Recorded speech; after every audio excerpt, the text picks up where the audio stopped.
പിതാവിൻ്റെയും പുത്രൻ്റെയും പരിശുദ്ധാത്മാവിൻ്റെയും നാമത്തിൽ ആമേൻ. വിശുദ്ധ മത്തായിയുടെ സുവിശേഷം 22-ാം അധ്യായത്തിൽ കർത്താവ് ഒരുക്കുന്ന മഹാവിരുന്നിനെ കുറിച്ച് ഈശോ തൻ്റെ ജനമായ ഇസ്രായേലിലേക്ക് ദൈവം നീതിയെക്കുറിച്ച്, കർത്താവിൻ്റെ കരുണയെക്കുറിച്ച്, ദൈവത്തിൽ ശരണപ്പെടണം, ആശ്രയിക്കണം എന്ന് പ്രസംഗിക്കാൻ പ്രവാചകരെ അയച്ചു.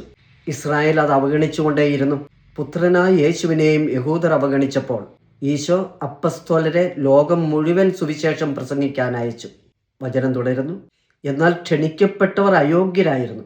അതിനാൽ നിങ്ങൾ വഴിക്കവലകളിൽ ചെന്ന് അവിടെ കണ്ടെത്തുന്നവരെ എല്ലാം വിവാഹവിരുന്നിന് ക്ഷണിക്കുവിൻ. ദൈവം ഒരുക്കിയ വിവാഹവിരുന്നിലേക്ക് സകലരെയും കർത്താവ് വീണ്ടും വീണ്ടും ക്ഷണിക്കുന്നു. ആ വിരുന്ന് ആസ്വദിക്കാനുള്ള ഒരുക്കമായിരിക്കണം നമ്മുടെ ജീവിതം. ആ സ്വർഗീയ വിരുന്നിലേക്ക് എല്ലാവരെയും ക്ഷണിക്കുക, അനുരഞ്ജനത്തിലൂടെ ഒന്നിപ്പിക്കുക, വിരുന്നുശാലയിലേക്ക് കൊണ്ടുവരിക. ഓരോ വിശ്വാസിയുടെയും ദൗത്യം. വചനം തുടരുകയാണ്. വിരുന്നുശാല അതിഥികളെ കൊണ്ട് നിറഞ്ഞു. അവിടെ വിവാഹവസ്ത്രം ധരിക്കാത്തൊരുവൻ. വിവാഹവസ്ത്രമില്ലാതെ വിരുന്നിനിരിക്കാനാവില്ല. വിവാഹവസ്ത്രമില്ലാതെ വരുന്ന അതിഥികൾക്ക് അവിടെ വസ്ത്രം നൽകും. അതും സ്വീകരിക്കാതെ പ്രവേശിക്കുക ഒരു ന്യായീകരണവുമില്ല. അവന് സ്ഥലം പുറത്തെ അന്ധകാരം മാത്രമാണ്. വിരുന്നിൽ സംബന്ധിക്കാനുള്ള യോഗ്യത വിവാഹവസ്ത്രം, നീതിപൂർവമായ ജീവിതം, സത്യസന്ധത, വിശ്വസ്തത, വിളിയോടും വിളിച്ചവനോടും.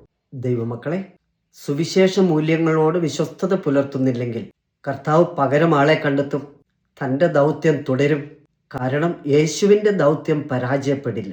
യേശു നാമത്തിൽ സകലരും രക്ഷിക്കപ്പെടട്ടെ. ഈശോ മിശിഹായ്ക്ക് സ്തുതിയായിരിക്കട്ടെ.